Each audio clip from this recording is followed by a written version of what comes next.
Graça e paz, queridos irmãos, sejam com todos vós. A igreja, enquanto comunidade local, via de regra, é resultado do crescimento e desenvolvimento de outra comunidade também chamada igreja local. Olhando por este prisma, podemos dizer que igrejas locais geram igrejas locais. Esta experiência é, na maioria das vezes, espontânea, mas também pode ser provocada, pensada, planejada e estrategicamente elaborada.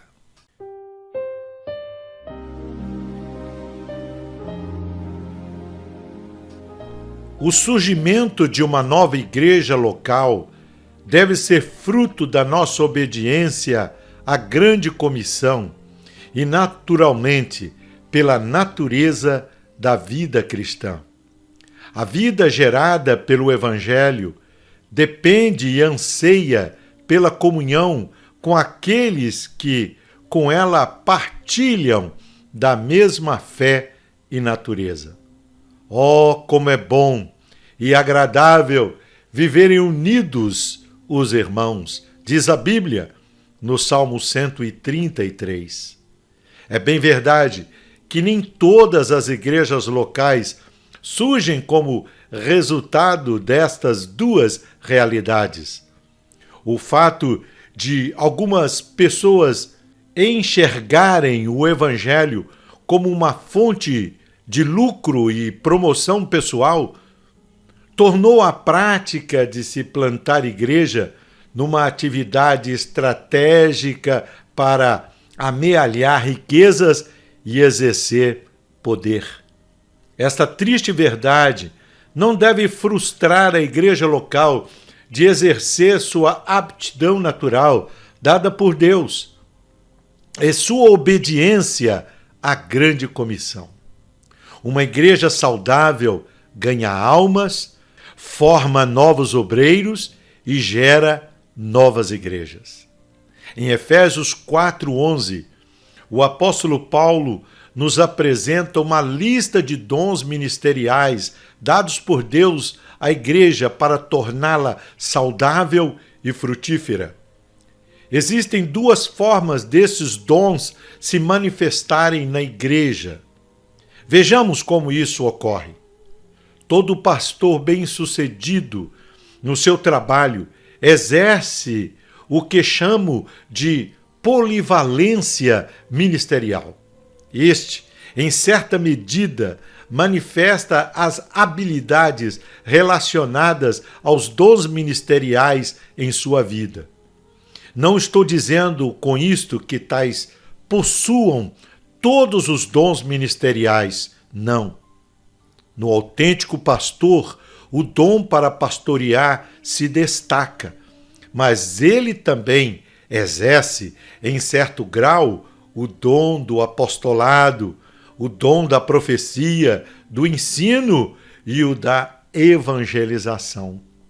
O pastor deve ousar como um apóstolo ou missionário, deve pregar e enxergar como um profeta, deve ensinar como um mestre e ter fervor evangelístico.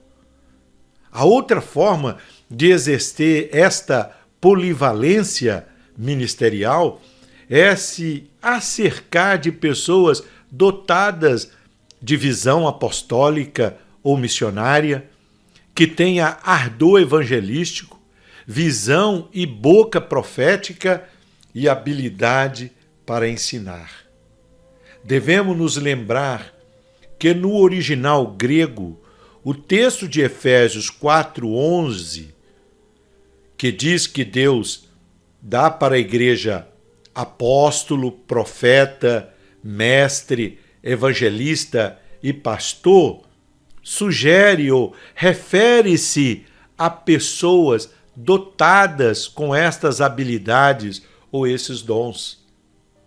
Dizem que um homem, para se sentir completo e realizado, deve gerar um filho, plantar uma árvore e escrever um livro. No caso deste homem ser um pastor, deve-se acrescentar gerar um sucessor ministerialmente falando e plantar uma igreja. Pastor, você tem no seu currículo o privilégio de ter formado pastores e gerado igrejas? O processo de gerar a igreja deve ser assistido pelo pastor.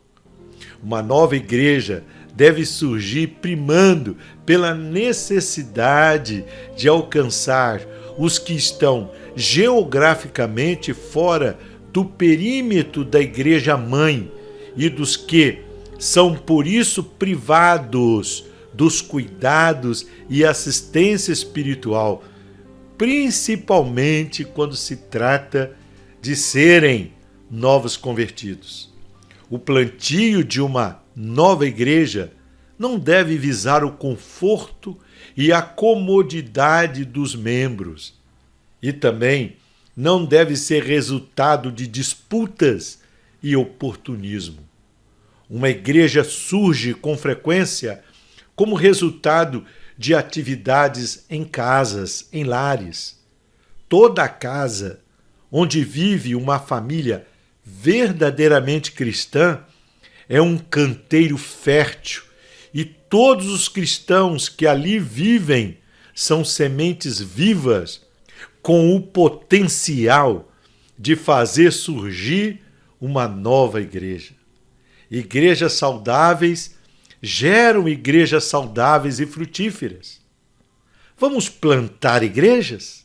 Esta atividade faz parte da cultura do reino de Deus.